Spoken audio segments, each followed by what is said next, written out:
Muito bom dia a todos e obrigado pela presença de cada um de vocês.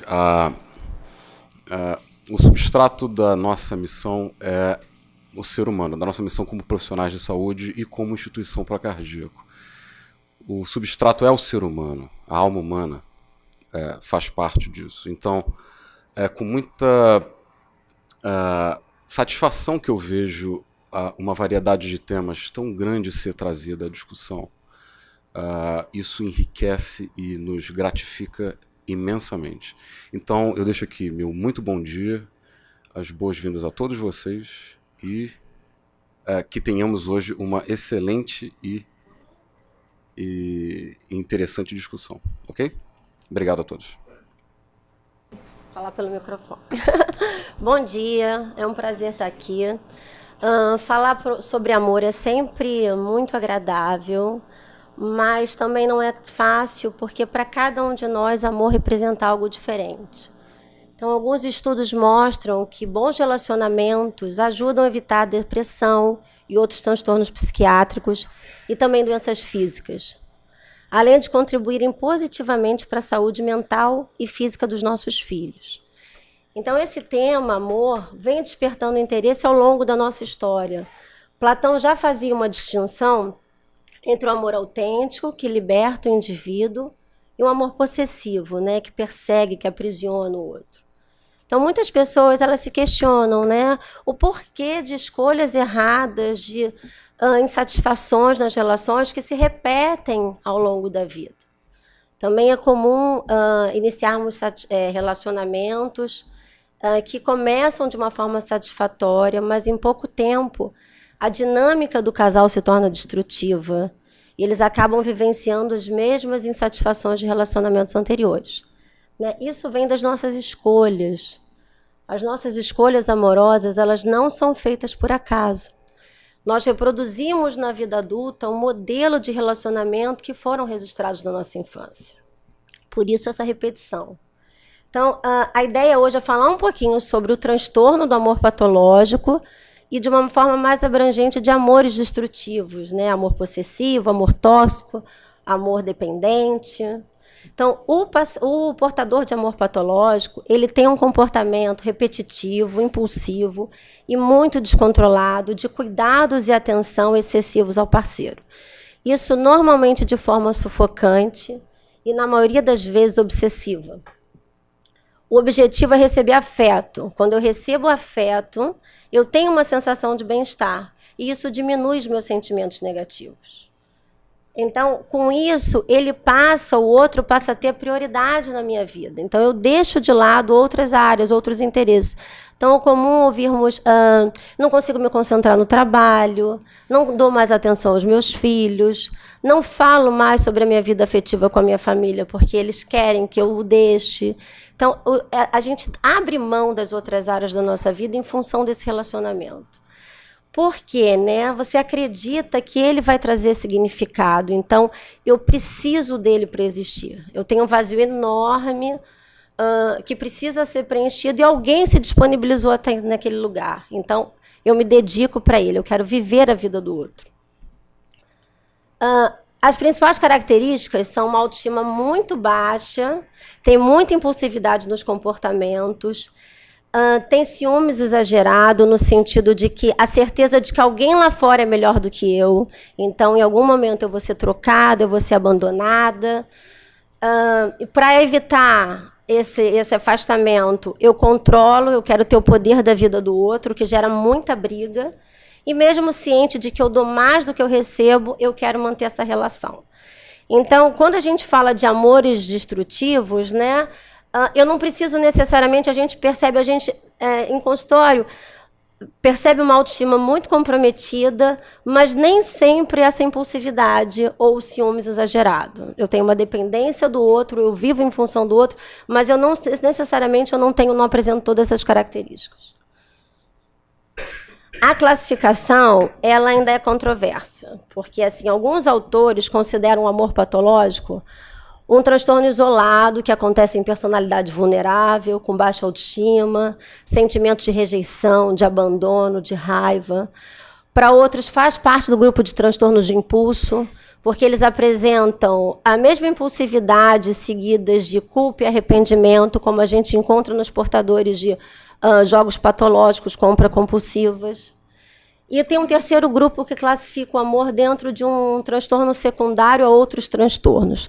Também observa-se que, nos estágios iniciais do relacionamento, aquele estresse permanente diminui os sentimentos dos transtornos primários. A prevalência, ela ocorre em ambos os sexos. A gente também observa entre pais e filhos, mas é mais observado em mulheres. Acredita-se também que as mulheres falam mais sobre isso, elas se expõem mais, então elas falam mais facilmente que foram traídas, que não conseguem viver sem esse parceiro. Os homens se resguardam em relação a isso. A gente percebe o homem se expondo mais quando ele apresenta um ciúme patológico, onde ele tem uma sensação muito irracional, descontextualizada, de que está sendo traído, enganado, e ele tem que justificar essa traição. Então, gera muita briga, a maioria delas com agressões físicas, porque ele acredita, se ela se vestiu bonita, é para algum outro homem, se ela cortou o cabelo, se eles encontram alguém no ambiente social, num restaurante, isso gera muitas brigas, porque ele tem a certeza de que ela marcou com aquele homem ali. Então, é muito doloroso os relacionamentos quando envolve o ciúme patológico. Então, o que a gente percebe? Que muitos negam ou então desconhecem o estarem doentes ou a necessidade de serem tratados. Busca-se ajuda, normalmente, após o rompimento, porque é difícil dar conta dessa sensação de vazio, de abandono, de que o medo de que vai ser da minha vida, como é que eu vou viver só. Então, a pessoa não se sente plena, não se basta. Então, ela busca ajuda no momento de muita fragilidade. Tem alguns estudos que também mostram a correlação do amor patológico com a dependência química, porque os critérios de classificação dos 7 da dependência química, 6 se enquadram em amor patológico. Então, eles também têm sinais e sintomas de abstinência, tem falta de apetite, tem sudorese, tem insônia. Também já tentaram deixar esse parceiro e não conseguem. Querem manter, mesmo cientes de todos os prejuízos. Então, tem uma correlação muito grande. E é muito comum dependentes químicos se envolverem com mulheres de amor patológico. Para quem trabalha com dependência química, isso é muito difícil, muito nocivo, porque elas impedem que o dependente químico assuma sua responsabilidade. Então, para o tratamento deles é muito ruim, porque essa codependência atrapalha ambas as partes. Ele, por exemplo, ele vai à noite numa boca de fumo e ela diz que ele passou a noite toda com ela. Ele se endivida e ela se endivida para pagar suas dívidas. Então, tudo buscando o reconhecimento. E não vem. O que ela recebe desse homem é humilhação, é desprezo, é agressão. Então, fica uma relação muito doentia e que desgasta muito ambas as partes e dificulta o tratamento. Quando a gente fala, né, que as nossas escolhas amorosas não são feitas por acaso, que a gente reproduz na vida adulta esse modelo que ficou registrado, a gente precisa entender da onde vêm esses pacientes, como é que foi a sua infância, né? Então, eles vêm de lares muito, muito desajustados. Vocês estão conseguindo ouvir? Tá bom? De lares muito desajustados, com os pais frios, muito rejeitadores, muitas histórias de abuso, de agressões, muito imprevisíveis. E alguns deles, filhos de alcoolistas ou com uso de outras substâncias. Então, essa infância é permeada de negligência e abuso. Então, muita negligência emocional, omissão das necessidades de carinho, afeto, proteção, limite, negligência física, omissão das necessidades de moradia, de saúde, de alimentação. Então, os relatos de que eu passava 2 dias na casa de uma tia, eu ficava, nem sempre tinha comida, dormia na casa de uma avó. E muito abuso. Abuso emocional, com muita agressão verbal, que humilham e envergonham. E essas agressões acontecem na frente de outras pessoas. Então, desde muito cedo, escuto: você é burra, é chata, é gorda, é idiota, é marica, é imbecil. Então, muitas agressões verbais. Também histórias de abuso físico, agressões físicas, algumas com lesões graves. Então, apanharam muito de cinto por motivos banais. Então, isso deixa cicatrizes muito fortes. E alguns casos de abuso sexual, sempre por alguém próximo, onde, equivocadamente, eles acabam sentindo-se responsáveis. Então, tem vários estudos que mostram que maus tratos na infância contribuem para que a gente desenvolva comportamentos internalizados de depressão e ansiedade, e externalizados também de agressividade e impulsividade.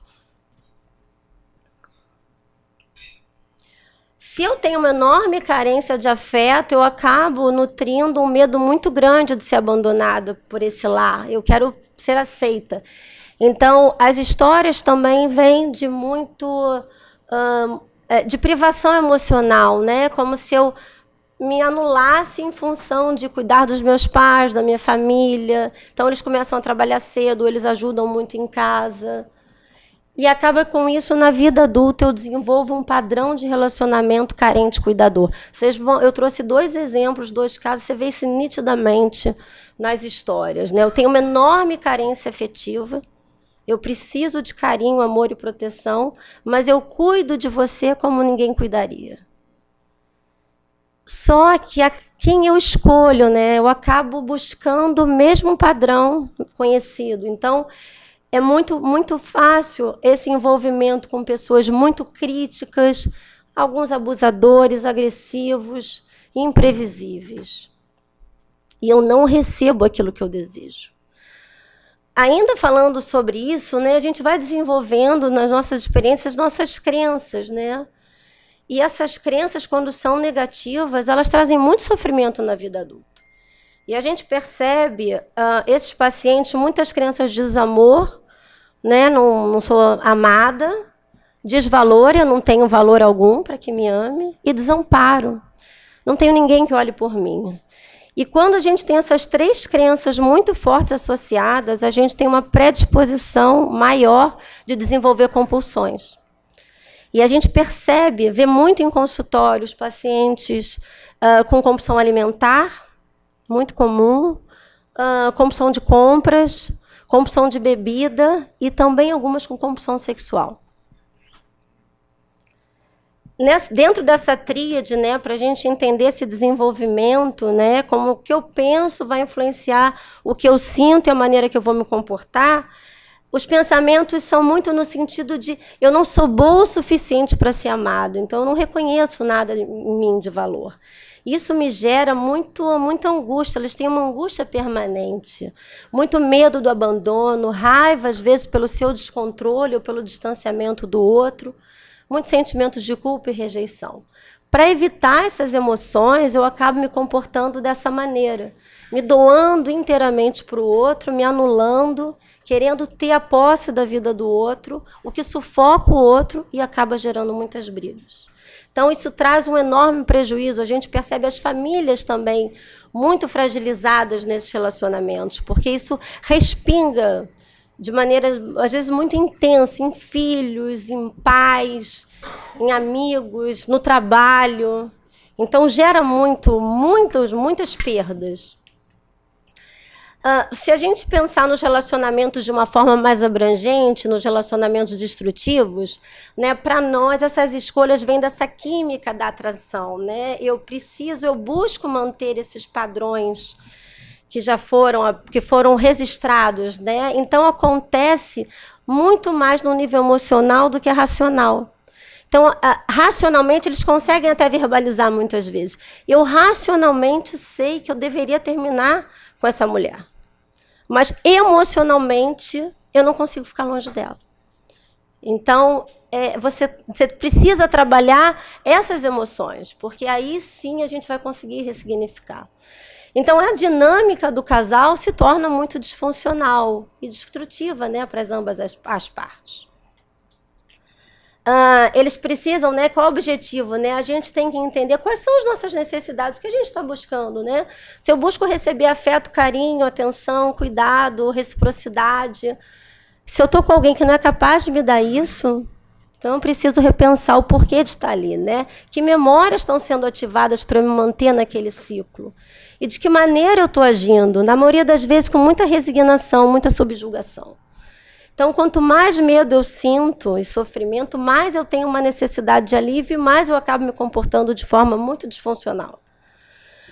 Para a gente quebrar esse ciclo, né, para eu conseguir obter isso, a gente precisa ir a fundo nessas emoções. Se a gente não conseguir reprocessar e entender quais são as minhas reais necessidades, eu não consigo desenvolver um senso crítico e um encorajamento para uma mudança, seja dentro do relacionamento ou buscando, fazendo novas escolhas.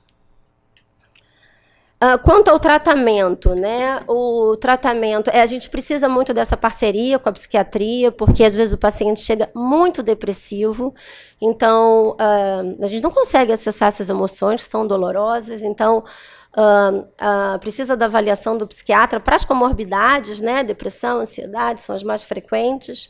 A psicoterapia, que é o caminho indicado, né? Individual em grupo, e tem no Rio de Janeiro, e tem também em outros estados, mas no Rio de Janeiro são 13 salas de um grupo chamado MADA, Mulheres que Amam Demais Anônimas, que seguem os 12 passos, e tem uma sala aberta em cada bairro todos os dias. Eu estou tentando correr para dar tempo de mostrar os casos. Então, assim, se eu conseguir aprender, né, descobrir que é possível amar e ser amada, aí sim eu consigo estabelecer um vínculo seguro, um vínculo maduro, um vínculo saudável, dentro do que eu estou buscando, dos meus desejos, que é, né, troca. Esses relacionamentos não têm troca, é muita doação, e se recebe muito pouco em troca. Eu trouxe uma frase que eu acho que cabe e trouxe 2 casos, tá? Que eu vou mostrar. Eu acho que essa frase da Lia Luft cabe para hoje, que eu vou procurar um amor bom para mim, no qual me reconheço e me reencontro, me refaço e me amplio, me exploro e me descubro. São 2 casos. Esse é de um relacionamento entre homem e mulher, e tem outro que é mãe e filha. Eu procurei nesses 2 contextos para vocês conseguirem perceber como é similar a base emocional dos 2, né? Os nomes são fictícios, eles me autorizaram a apresentar o caso. Qual é a história da Bárbara, né? Bárbara chegou ao consultório com 39 anos, casada, um filho de um relacionamento anterior, muito insegura, com um lado profissional, depressiva e muito pessimista em relação a todas as áreas da vida. O que aconteceu, né? Ela buscou a terapia nesse momento de muita fragilidade, né? O marido, havia 6 meses que ele tinha saído de casa e teve uma traição do Jorge com a Ana, né? Antes de eu contar o caso, o Jorge, quem era Jorge, né? Jorge é um profissional liberal, bem-sucedido, hipercrítico, consigo, mas principalmente com Bárbara, muito invalidante, de poucos amigos, e tem uma filha de um relacionamento anterior que nunca morou com um casal. Qual foi a história? Bárbara viajou para um curso rápido na Europa, de poucos dias. A irmã foi encontrá-la, ela ficaria 40 dias fora do Brasil. Mais ou menos no 2º ou 3º dia que Bárbara estava fora, Jorge conhece Ana, uma mulher solteira. Ele se diz solteiro e convida ela para jantar. Eles passam a noite inteira lá no restaurante e, a partir do dia seguinte, eles começam a dormir juntos todos os dias. Com mais ou menos 15 dias de envolvimento com Ana, ele pede Ana em casamento, aluga um apartamento, carinha de surpresa, aluga um apartamento e apresenta Ana à família, alguns membros da família. Apresentou a mãe e a filha do relacionamento anterior, mas ninguém tocou em Bárbara, Ana não sabia. Bom, eles ficaram até mais ou menos a Bárbara voltar. Bárbara chega, percebe Jorge. É engraçado ver a carinha, né?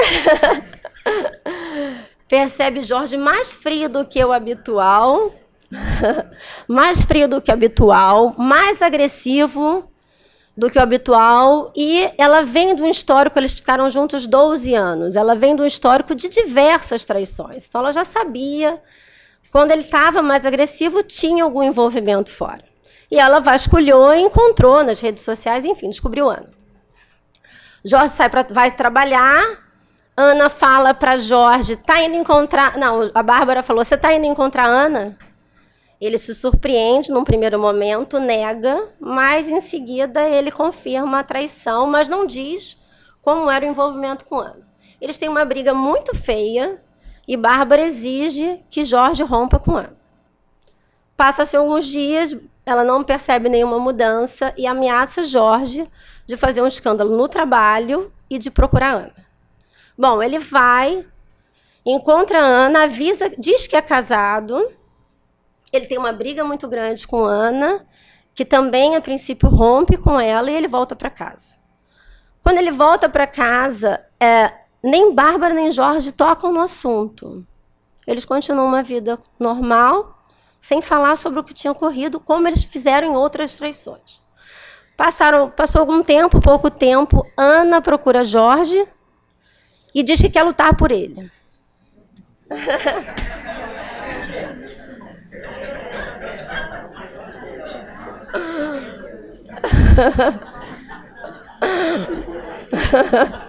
Todo mundo conhece uma história parecida, né?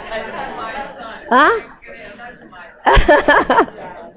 Nossa, isso é pequeno perto do que a gente escuta. Então, bom, até me perdi um pouquinho aqui. Vamos para a história da infância, deixa eu ver aqui. Como é que é, né? Como é que vem a Ana, a Bárbara e o Jorge, né? O que a gente sabe deles? Bárbara era a filha mais velha de 3 irmãos, o pai e mãe trabalhavam muito, e ela, desde muito nova, ajudava na casa e no cuidado com os irmãos mais novos. Lembra daquela privação emocional? A gente deixa de lado os nossos desejos para ser aceita, para agradar a família, os pais e a mãe, fazer certinho.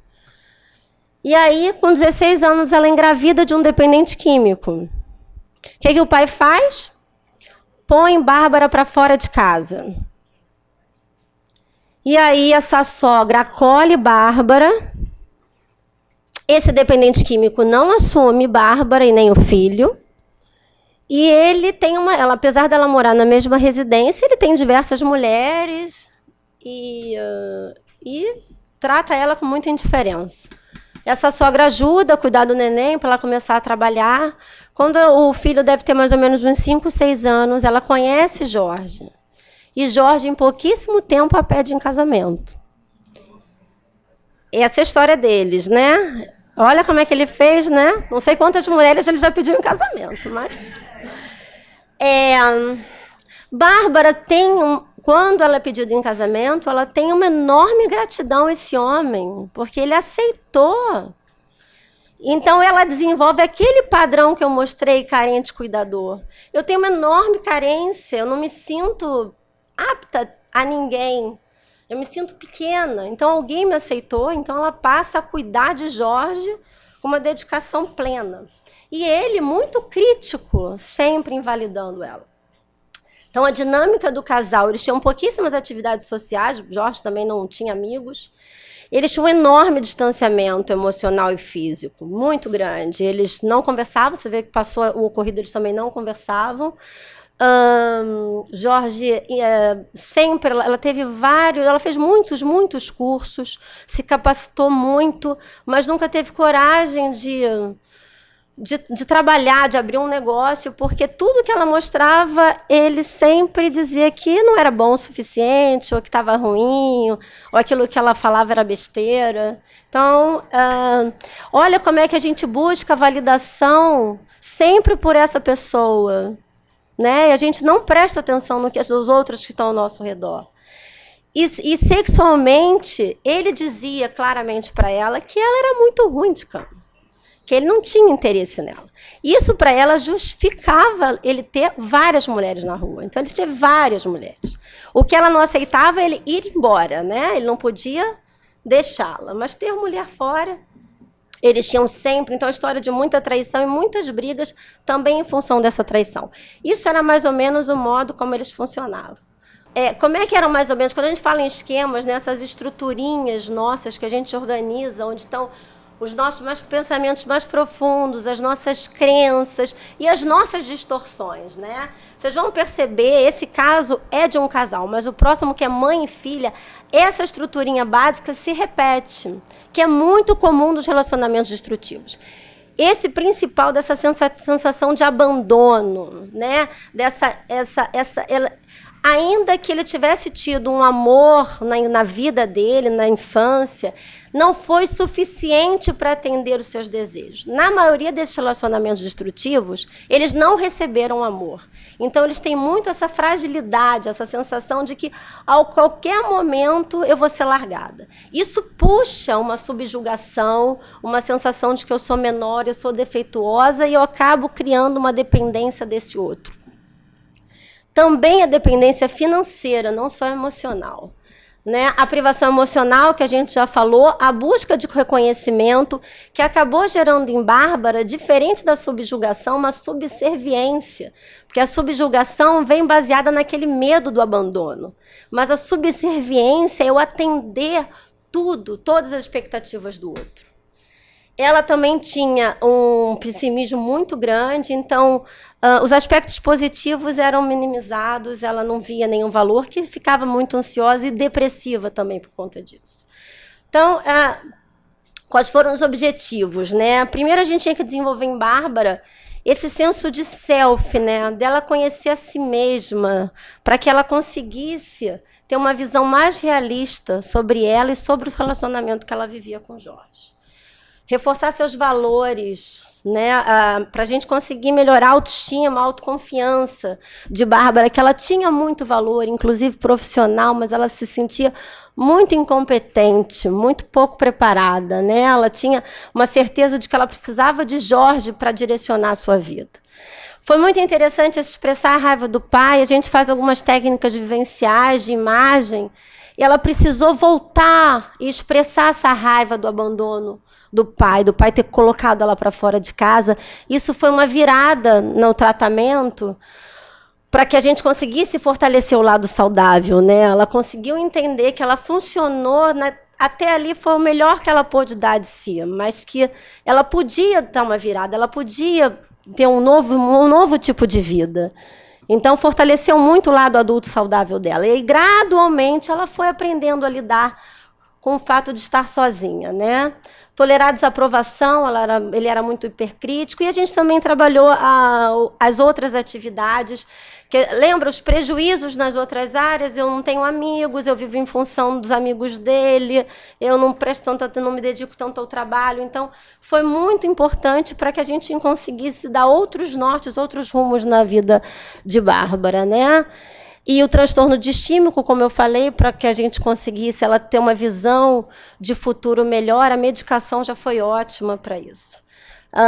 Bárbara, hoje, ela ainda está comigo, deve ter uns 11 meses que a gente está junto, 10, 11 meses. Ela hoje ela está montando um negócio com uma amiga, está muito confiante, muito animada, tem amigos novos, né, em função também desse lado profissional. E já teve uma paquera, mas não evoluiu. Tá? Rapidinho, deixa eu mostrar bem correndo o outro caso para vocês verem, né? Essa é mãe e filha, esse é muito interessante. Essa é uma executiva que eu me surpreendi. Ela é muito, muito bem sucedida profissionalmente, muito reconhecida, fala diversos idiomas, é muito competente, muito segura profissionalmente. Ela chegou ao consultório com 46 anos, solteira, e morava com os pais e o irmão mais novo, né? Qual era a queixa dela? Um medo imenso da mãe doente. A mãe devia ter uns 70 e alguma coisa. Medo da morte da mãe, né? Ela vem de uma história. O pai era alcoolista, morava com eles, né? Traiu a mãe várias vezes, ameaçava ir embora e tinha um enorme distanciamento da esposa e dos 2 filhos. A mãe era muito dominadora, sempre muito crítica, principalmente com Maria. Estava acamada, mas ainda no domínio da casa. Ela tinha um irmão mais novo, que teve uma suspeita de autismo na infância, mas não se confirmou. E Maria nunca namorou, não tinha amigos. Ela era responsável, quando ela chegou, ela fazia todas as atividades da casa. Eles nunca tiveram empregada. E ela fazia todo o gerenciamento financeiro. E a casa dela tinha 3 quartos, uma suíte ficava com o irmão, um quarto ficava com o pai e o outro ficava com a mãe, e ela dormia num colchonete no chão. Tá? A infância... Como é que era a infância de Maria? Com a infância de Maria, né? A mãe, todos os dias que ela ia para a escola, ela relatou isso com muito choro, muito ainda, a mesma sensação de medo da infância, né? A mãe, ela ia para a escola e a mãe dizia que quando você voltar, você não vai mais me encontrar aqui. Era um caminho que a mãe tinha de fazer que ela voltasse correndo para casa. Então, ela nunca teve uma festa de aniversário, nem o irmão, nem o pai. Ela nem lembra de alguém, de ter ido a uma festa de aniversário de alguém, nunca teve um bolo. E com 8 anos, o pai e a mãe tinham um negócio, um escritório bem próximo do apartamento, e ela, com 8 anos, começou a trabalhar no escritório. Então, ela voltava da escola e ia para o escritório. Ela sempre muito estudiosa, desde 9. Essa, sim, quando a gente fala das crenças, ela tinha isso muito forte. As crenças de desamor, desvalor e desamparo. E ela tinha compulsão alimentar. Tá? Então, os esquemas, olha lá, né? O abandono. Muito interessante isso também, né? Ela tinha muito medo, ela vivia, ela tinha um apego a essa mãe. Essa mãe era como se fosse uma deusa para ela. E ela tinha muita raiva de Deus. Ela chegou ao consultório com muita raiva de Deus, queria tirar a mãe. Como é que ela ia sobreviver sem aquela mãe? Então, ela odiava esse Deus que faria isso com ela. E foi muito importante esse momento, porque não se trabalha tanto, mas é muito rico quando a gente desenvolve, trabalha a espiritualidade dos pacientes. A espiritualidade, diferentemente da religiosidade, ela ajuda muito na adesão. Então, também foi um marco muito importante. Ela resgatou essa espiritualidade, essa crença em Deus, e isso lhe fortaleceu muito. Ela ficou muito encorajada a dar os novos passos a partir daí. Quanto à religiosidade, ela entrou um pouco para a parte de astrologia, depois foi para a Umbanda, ela não se encontrou ainda, mas ela tem uma conexão muito forte com suas crenças espirituais. Dependência, subjugação, autossacrifício demais, ela vive em função dos 3. Essa fala dela, sou invisível ao mundo, eu me sinto invisível ao mundo. Ela não se sentia capaz para nada. A mãe colocou muito os esquemas de desconfiança e abuso. Então, a mãe, desde muito cedo, sempre falou para ela e para o irmão que não podiam confiar em ninguém. Se botasse uma empregada em casa, iriam roubá-la. Que ela não podia confiar em nenhum homem, porque ia abusar, mentir, roubar. Então, profissionalmente, ela era muito fria, muito alerta. Ela não confiava em ninguém. Apesar de crescer muito na empresa, ela tinha uma desconfiança, um relacionamento profissional muito difícil. Né? Então, ela agia com resignação a maior parte do tempo e, em alguns momentos, ela hipercompensava. Né? Ela tinha brigas com o pai e muito explosiva no trabalho. Não, então, num primeiro momento, a gente precisa psicoeducar o paciente, né? Ele precisa entender como é que ele funciona. Né? Ele precisa entender as origens desse funcionamento para que a gente consiga diminuir essa força, essa valência. Né? E, a partir daí, fazer, né, todas as intervenções para, aí sim, ressignificar. O nosso tratamento durou 18 meses. Ela hoje mora sozinha, resgatou a espiritualidade. Esse morar sozinha também foi muito importante no início do processo, né? Depois que a gente psicoeducou. Uma das primeiras estratégias foi... Eles tinham 5 casas, 5 apartamentos, um era casa, e ela escolheu a casa e foi morar nessa casa sozinha. Então, foi uma mudança total. Primeiro, ela aprender a dar conta de si sozinha, conseguir abandonar essa mãe. Também foi muito importante a gente mostrar que nem sempre os pais agem assim por abusarem, por perversidade. Muitas vezes, eles também não sabem como agir. Essa mãe tem uma história dificílima, dificílima. Então, Maria, para ela, era tudo, até hoje. Mas elas conseguiram estabelecer um vínculo de amor, mesmo... a mãe está começando a aprender que Maria tem que andar sozinha, né? Ela botou cuidadora para a mãe, que relutou, mas na 3ª ou 4ª ela aceitou. Ela teve uma conversa com o pai, algumas E o pai também colocou como ele se sentia naquele lar e ela aprendeu a respeitar um pouco mais para o pai. E o principal, né? Ela teve um primeiro relacionamento, perdeu a virgindade, beijou. Foi para ela, foi com 46 anos, ela nunca tinha beijado ninguém, então... Só que quem ela procurou, né, era um homem disponível, um homem casado, que não se dizia interessado na mulher, mas amigo, eles são amigos, de vez em quando eles se encontram, mas aquilo dali também mostrou que ela era capaz de amar, né? Ela hoje faz atividade de lazer, ela nunca tinha feito nenhuma na vida, ela faz pilates, faz funcional. A gente trabalhou também o controle alimentar. Então, hoje ela se sente uma mulher feliz. Tá? Eu acho que eu não passei muito, eu agradeço. Não sei se eu falei rápido nesse tempinho. Mas eu acabei. Não acabei? Não, o Jorge não ficou nem com Ana, nem com Bárbara. Quando ela chegou ao consultório, com 6 meses, Jorge já não estava mais com Ana.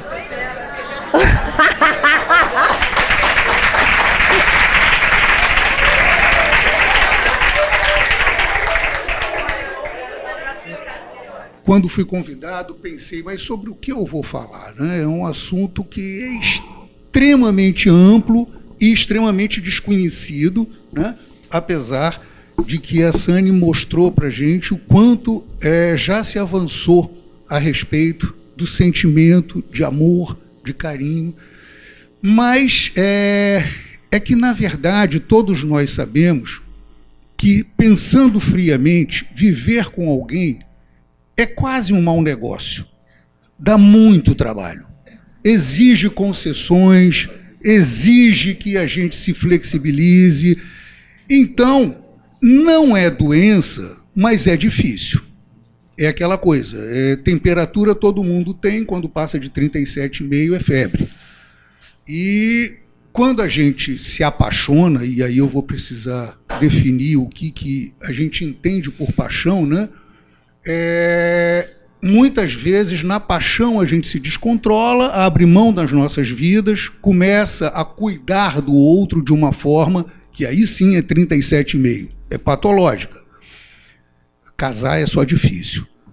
Agora, quando eu falo de paixão, eu tenho que me remeter aos conceitos freudianos, né, que fazia a diferença entre amor e paixão. Né? O Cláudio sabe que o assunto que eu mais gosto da existência humana é pensar sobre a vaidade, porque é o pecado principal e é aquele que mais nos destrói. Né? Ele sempre brinca comigo que eu vou ficar exausto de tentar entender a vaidade e vou morrer curioso. Agora, para isso eu preciso, para definir paixão, eu preciso formular, trazer alguns conceitos, a grosso modo e de forma bastante superficial, mas entre vaidade e narcisismo. O vaidoso, vaidoso, preciso aqui do aplauso de vocês e desse olho de reconhecimento.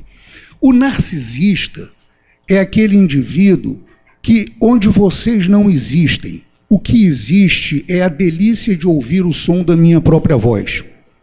Então, o outro não existe. E, no estado de paixão, eu estou tomado pelo meu narcisismo.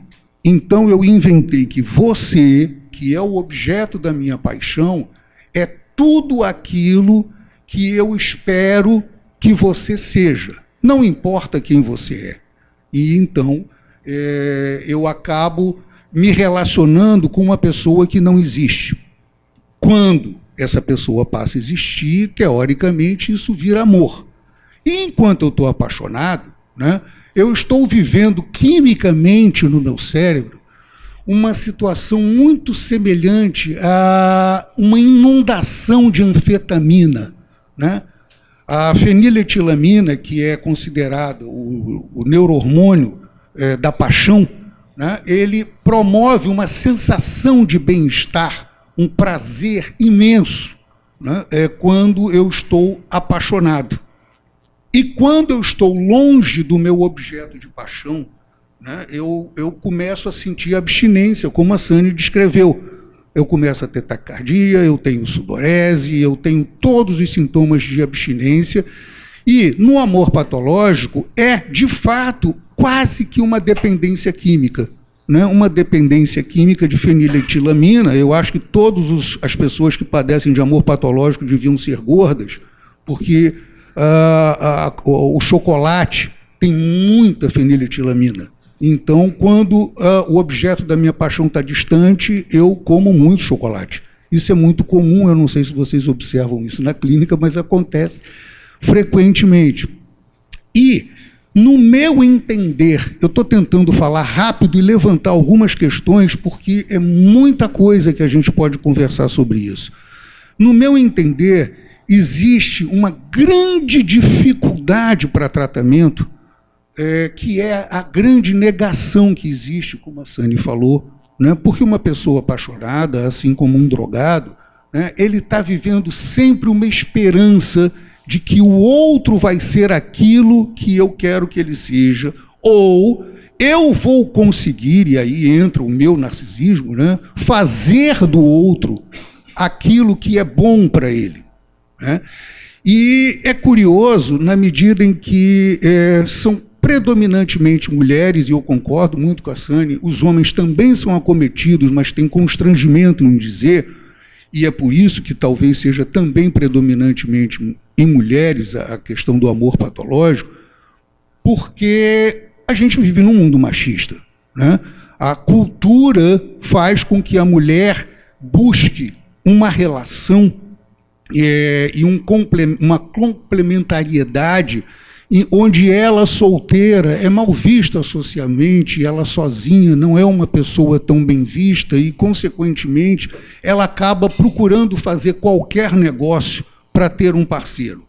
Claro que isso acontece com um homem também, mas é menos frequente, porque eu acho que essa questão cultural maltrata mais a mulher. Não é à toa que o grupo de apoio exclui os homens, né? Mulheres que amam demais. Não tem homem ali, né? Os homens podem procurar outro tipo de ajuda, mas não é no grupo de mulheres que amam demais. E existe um conceito, também freudiano, né? Se bem que Freud era muito machista, que é um conceito do masoquismo feminino, né? Onde ele descreve que a mulher dentro da nossa sociedade tem uma tendência masoquista a cuidar, né, e a não ser reconhecida no seu cuidado e a se deixar maltratar. Eu estou falando desses conceitos mais superficialmente, apenas para que a gente possa, enfim, poder conversar um pouco depois. Então, todos esses elementos, me parece que sempre vêm trazendo como base, na nossa clínica, no nosso dia a dia, aspectos depressivos, sim, que geram baixa autoestima, fragilidade, sensação de que eu não mereço ser amado, eu não tenho por que atrair e fazer com que alguém goste de mim, então eu faço qualquer negócio, né? E situações de ansiedade. Agora, é uma condição clínica A2, porque ninguém ama patologicamente sozinho. Tem um amado que estimula isso. E aí é uma coisa que também a Sani falou, e é muito importante, é mais difícil ainda tratar, na medida em que é um acordo patológico da dupla, né? É uma folie AD, e as duas pessoas envolvidas naquela situação acabam, enfim, sofrendo e destruindo as suas próprias vidas, né? E como a Sani disse, só quando aquilo termina é que se busca tratamento, por um acordo doentio. Ou seja, eu acho que a gente casa, é difícil manter um relacionamento, mas é saudável quando nós conseguimos, a partir daquilo que o dicionário descreve como amor, transformar a relação a dois numa relação construtiva e numa relação que seja gratificante para as duas partes, apesar de todos os trabalhos que dá. Quando isso se torna doentio, eu acho que a gente precisa estar atento, precisa estar alerta, porque é dificílimo tratar e destrói completamente a vida das pessoas. Obrigado. Eu vou passar para o Davi só para complementar uma coisa que ele falou, que é muito importante.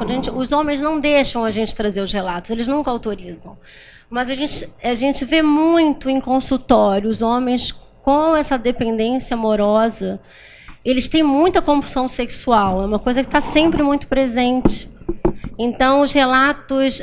tem até grupos de encontros de homens com dependência sexual. Então, eles chegam no consultório, no espaço de uma semana, eles transaram com 20 mulheres diferentes. Então, esses encontros de rede social agora, de contato, né, de namoro, é um caminho que eles buscam muito. Tá? Só para complementar. Opa, você já viu? Oi, tá? Antes de tudo, agradecer ao Cláudio pelo convite. Sou grato pelo convite, grato por estar aqui e mais ainda grato por ainda estar aqui vivo. Acho que você sabe disso. Quando o Cláudio me telefonou, eu estava no carro e me fez esse convite, né? E eu me senti qual Santo Agostinho, quando, diante da questão por que o mal? Ele dizia: se não me perguntam, eu sei. Se me perguntam, eu já não sei. Aí, quando ele falou em amor, eu falei assim: topo, estou lá, vou estar lá. Mas aí saí que nem Santo Agostinho dizendo: pô, se não me perguntam, eu sei o que é o amor. Mas se me perguntam, certamente eu não vou saber dizer o que é o amor. Né? Tem uma certa complexidade nisso. Né? Mas, de qualquer maneira, a gente vai tentar, como Santo Agostinho também tentou responder o que era o mal. Né? É porque, de início, o próprio título Amor Possessivo me trouxe e traz um problema. Eu não creio, eu vou por um outro caminho talvez, eu não creio que haja um amor absolutamente. Eu sublinho aqui o absolutamente, livre de um risco. O risco de buscar possuir o amado. O risco da posse. Eu não creio nessa possibilidade absoluta de um amor livre desse risco. Eu poderia, para falar desta questão que a gente está cuidando, escolher alguns caminhos, mas decidi vir por este, o que fala do risco que o amor corre. Escolhi falar do risco do amor. O que, então, me parece importante é como nos colocamos diante deste risco. Com isso, não estou dizendo que este risco não possa ser contornado. Estou dizendo que esse risco não pode ser abolido. E que este próprio risco, o da vontade de posse do outro, do amado, não possa ser olhado com uma pitada de sabedoria, onde venha ele próprio, paradoxalmente, nos servir para torná-lo mais pálido, transformando numa espécie de um risco menos arriscado. Ou melhor, nos permita viver um amor mais sábio. Porém, antes preciso tentar dizer de onde surge no amor o risco de se fazer possessivo. E mais grave ainda, preciso entender de onde provém o amor.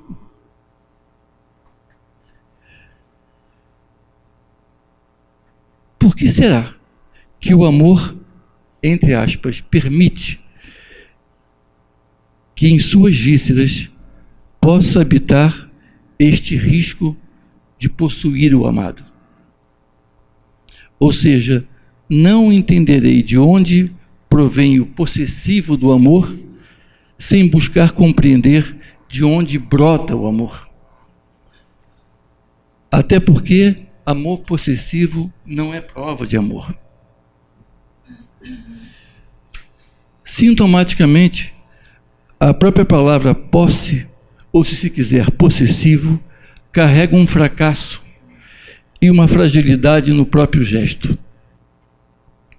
Ao confessar a manifestação da incapacidade de algo impossuível, algo que resiste à posse, algo portador de uma inviolabilidade ética, algo que guarda uma distância e uma separação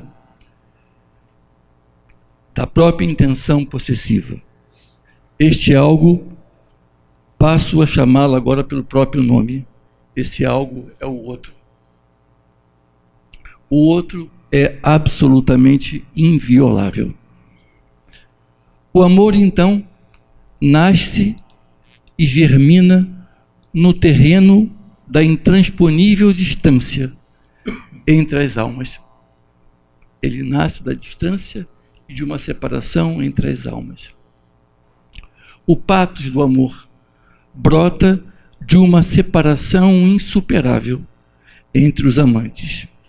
Daí que o amor vira em suplência desta separação e desta distância insuperável do outro. Vigora no espaço dessa distância, vigora na longura de uma separação. O amor pode, ou melhor, o amor não pode ser fiel a si mesmo sem praticar a carícia. Carícia aqui entre aspas, porque eu estou usando carícia como metáfora de um aproximar-se que sabe da distância que o separa do amado, mas não pode praticá-la sem correr o risco de exercer o gesto de mão em garra, pretender aprisionar o outro, reduzindo ou buscando anular o espectro da separação. Para evitar a palavra cura, acredito que este amor possessivo possa ter um melhor caminho, embora a teimosia dos amantes deseje suavizar, extirpar e expurgar a exasperada, porém inevitável alteridade, o outro que separa o amante daquele a quem ama.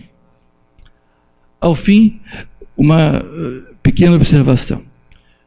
Do mesmo modo como jamais entrou no meu consultório, nestes quase 40 anos, um paciente paranoico, que se dissesse perseguido por um anjo bom, ao contrário, estaria sempre perseguido por algo de mal, algo ou alguém que lhe fará algo mal. Do mesmo modo, jamais entrou em meu consultório algum apaixonado que teria vindo à análise motivado por ter seu amor correspondido. Nos assuntos amorosos, é a ruptura do vínculo amoroso, como você disse, que traz alguém à análise. Não só pela perda do amado ou da amada, não é só pela perda do amado ou da amada, mas porque a ruptura expõe a crueza daquilo que o amor encobria e que vinha em suplência aplacar como um bálsamo. Expõe a separação e distância insuperável do amado. O amor tem alguma coisa que, para meu uso íntimo, eu chamo de risco, entre aspas, suicida. Nasce exatamente da distância e da separação em relação ao outro, mas busca reduzi-la ou até possessivamente anulá-la, anular a distância e anular a separação. Se conseguisse ou supor conseguir o pleno êxito daquilo que pretende, ou seja, reduzir ou anular a distância e separação, se ele conseguisse o seu pleno êxito, que é justamente onde ele próprio se ver nascer da separação e da insuperável distância. Se ele superasse isso, era ele próprio o amor que iria morrer. A posse, com seu travestimento em imenso amor, ou em sugerir ou simular um amor verdadeiro, se vier a obter o êxito possessivo, é o próprio amor que, ao fim, é sacrificado. Desencanta-o. A posse desencanta o amor, como já disse, a posse, a intenção possessiva não é prova de amor. Quando se trata de amor, então surge aquilo que Zygmunt Bauman chamou de o quarto cavaleiro do Apocalipse. No início, o poder diante da turbulência do impossuível. O outro impossuível me causa uma turbulência. E esse poder surge nessa intenção. Depois, a busca através de uma fusão narcísica, a fusão que busca o anular distâncias. E quem buscou isso foi Narciso na beira do lago e morreu ali mesmo, buscando a própria imagem, se encontrar. Buscar a fusão através de acorrentar este nômade. Ao fim, a posse, que já falamos, e, enfim, depois da posse, se ela se acreditar exitosa, o desencanto do amor. Eu não gostaria de terminar com a palavra desencanto, que pode sugerir algum pessimismo. Ao contrário disso, propõe um amor que possa ser mais sábio, um amor com os olhos mais abertos, que deixe sobreviver o encanto. Vou parar por aqui, porque falar de encanto abriria um novo tema, né? E teria que falar de Proust, falar dessas coisas assim. Então, eu paro.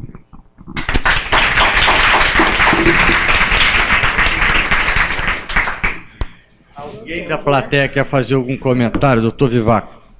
É muito bom a gente interagir com essas emoções todas aqui, mas eu vou permitir fazer uns comentários sobre a sua apresentação. Primeiro, eu acho o seguinte, esse rapaz que tem essa compulsão sexual... Não, mas o Jorge não tem compulsão sexual, não. Você contou que o homem... Não, foi quando ele falou sobre os homens. Os grupos de apoio, né? Os grupos de apoio, mulheres, que tem também dos homens. Os dos homens é por compulsão sexual. Mas nos parece uma patologia, porque vê, nenhuma o rei patologia. Salomão tinha 400 mulheres, não tinha nenhuma, né? Não se envolvia com nenhuma. Agora, mas eu queria fazer os seus dois casos foram ótimos. Então, se me permite uns comentários meus, é minha observação. Pode ser até que você possa criticar.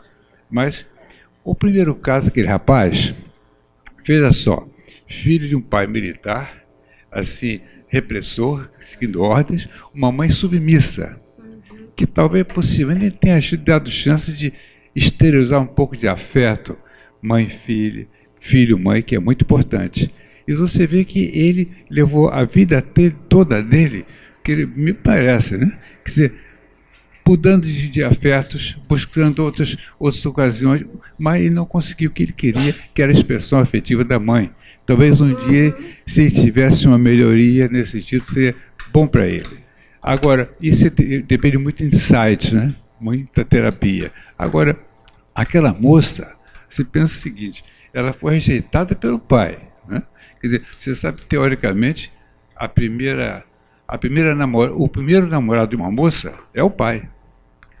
E ela foi rejeitada e começou aquela vida insegura, querendo mostrar, e só melhorou quando? Quando ela, não sei se deve ter ajudado muito também, é claro, quando ela se conciliou com o pai e conseguiu talvez se aproximar mais. Agora, aí é que eu penso o seguinte, com quem que ela foi se envolver? Com um homem casado, pai, semelhante ao pai, né? Não, De modo casada que, foi a outra. se ela tivesse um Da insight... outra? Ah, tá. Não, assim, no início, é porque eu tentei falar rápido porque o tempo era pequeno, mas assim, no início eu falei, as pessoas buscam ajuda normalmente no momento do sofrimento, né? O nosso objetivo não é criticar Jorge. Jorge também tem suas fragilidades. Ele provavelmente tinha essa postura de arrogo, muito de grandiosidade, muito em função dessa pressão desse pai a vida inteira. E ele também não se encontrou, porque ele também mudava, ele teve, só durante o casamento ele teve várias. Mas assim, quando você fala isso, dessa questão de perdoar, ou de resolver essa questão com os pais, isso foi muito emblemática para a Bárbara, porque quando a gente fez uma técnica de imagem vivencial, que ela foi lá atrás na infância, que ela teve esse diálogo com o pai, ela teve na imagem, né, de olhos fechados, o diálogo com o pai. Então, foi muito bom ela poder falar para o pai o quanto aquilo doeu, o quanto ela se doou até lá. E aí, sim, ela conseguiu perdoar esse pai e aí se libertar também dessa opressão de Jorge. Eu, por acaso, entrei na internet para ver quantos grupos MADA existem. E isso prova que, como nos Alcoólicos Anônimos, uma grande quantidade de pessoas que necessitam dessa ajuda.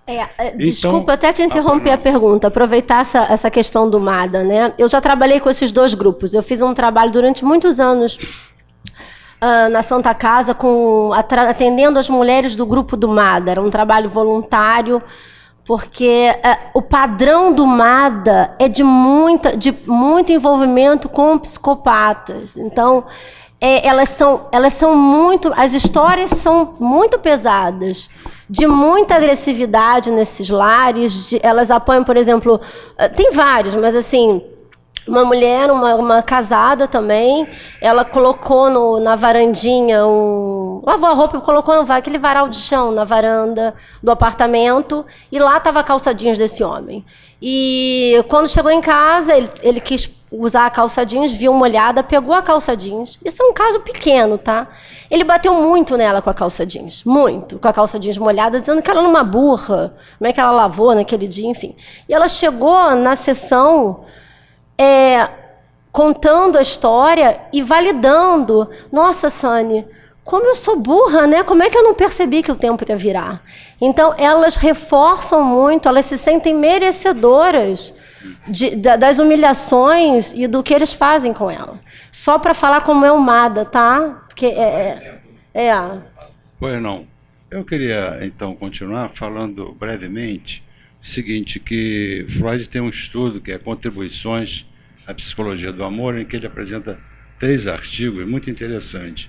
E um deles, ele fala do tipo especial de procura do homem pela sua parceira. E eu diria vice-versa, né? Eu acho que essas ligações não se fazem por acaso.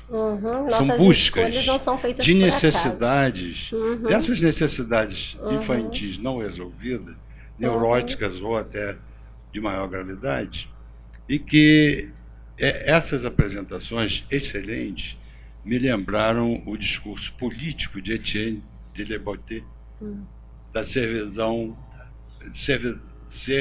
voluntária. Essa moça executiva de 47 anos, que só foi ter a primeira relação sexual depois de um tempo de tratamento, mostra isso. É uma servidão voluntária. Que a gente chama daí de é autossacrifício. difícil realmente um tratamento. Então, o sucesso desses tratamentos que você traz, eu acho assim, que merece muitos elogios, porque são situações muito difíceis, realmente muito difíceis. Só uma coisa só. É a questão do MADA, que eu não conhecia, porque eu estou fora de um circuito mais... Assim, eu não creio que haja simetria do amor por um homem, por uma mulher, da mulher para um homem. Eu acho que não há a menor simetria. E não creio que seja exclusivamente por uma questão cultural, né? tem uma questão recente, né, que Lacan traz, que é o conceito de ravage, de devastação feminina, né? E que já estava na literatura, em Ana Karenina, na Adélia H., que virou filme, Ana Karenina também, aquilo, Camille Claudel, as devastações que as mulheres estão expostas, muito mais que os homens. Não creio que seja só mais cultural, é que o amor não é simétrico na relação homem-mulher. A mulher sofre quase de uma... quando ela é desamada, ela sofre muito mais do que um homem, porque é sua própria existência que entra em risco. Então, eu não creio que o Mada não seja... Primeiro, bom dia. Queria agradecer a todos vocês, né, pelo privilégio de poder escutá-los e trazer tantas reflexões positivas, né? Primeiro, para a gente que está na clínica e, segundo, para a vida, de um modo geral, né? Porque acredito que a maior parte das pessoas que estão aqui ouvindo não são profissionais psis, mas todos com um grande interesse, né? A gente olha, todo mundo está com o olhar atento. Então, isso é muito importante para que a gente possa refletir também quais são as relações que a gente tem construído na história, né? Assim, de um modo geral. Mas queria pedir para vocês comentarem um pouco mais sobre essa lógica, né? Assim como tem uma lógica social que nos coloca, mas dessa desconstrução do self que acontece pelas relações, primeiro dessa primeira infância, mas que vão fazendo com que, até numa busca narcísica, a gente encontre relações de sofrimento e de violação desse self, né? Dessa lógica de o narcisismo que a gente busca no outro, ou seja, dessas relações que a gente está tentando encontrar em si mesmo, mas, ao mesmo tempo, que nos destroem, né? Com essa lógica que vocês começaram a comentar um pouquinho. Quer dizer, você perguntou sobre a lógica das relações destrutivas. Isso. Né? Pois é, porque as relações, elas, teoricamente, né, pela lógica, seriam saudáveis por serem construtivas. Quando as relações são destrutivas, elas são, na maioria das vezes, uma repetição, né, ou uma busca, né, daquilo que nos faltou, daquilo que não nos foi dado, daquilo que era fundamental na nossa estruturação psíquica e que não aconteceu. E por isso elas se tornam destrutivas na medida em que elas se repetem. Eu posso buscar em você, quando eu me apaixono por você, aquilo que eu não tive por exemplo, o olhar de aprovação da minha mãe. Mas é claro que você é uma pessoa que eu já escolhi porque não é capaz de me dar esse olhar, a grosso modo. Então já está fadada a uma destruição, né? Porque a neurose é isso. A neurose é uma tendência, né, a repetir o que deu errado, na esperança de que dê certo, a grosso modo. Assim, só para complementar, se a gente pegar a teoria do apego de Bowlby, quando a gente volta, a gente fala, né, nós reproduzimos na vida adulta muito esses registros da infância.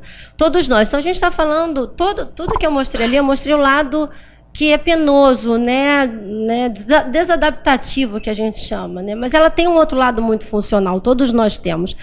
E alguns têm com mais intensidade, né? Então, se a gente pegar a base de Bowlby, do apego, que estudou o cuidado materno nos primeiros anos de vida, ele fala claramente, né?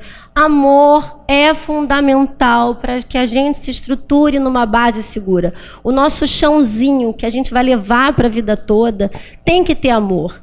E essas pessoas que se envolvem em relações destrutivas e que perduram muito tempo, que não conseguem se desvincular, elas não têm essa base de segurança. Então, Bowlby fala isso claramente, né? O amor, assim como a linguagem, precisa ser estimulada. A gente nasce com a capacidade de desenvolver amor, mas se a gente não for estimulado a desenvolver esse amor, isso dá esse vácuo. Então, o self fica comprometido no sentido de que a minha carência afetiva é tão grande que embute o meu senso crítico. Então, eu não consigo enxergar. Por isso, a gente fala que é muito mais emocional do que racional. Ok? Bem, nós estamos chegando ao fim aqui. Eu acho que foi uma manhã muito rica. Queria mais uma vez uma salva de palmas para os três. Muito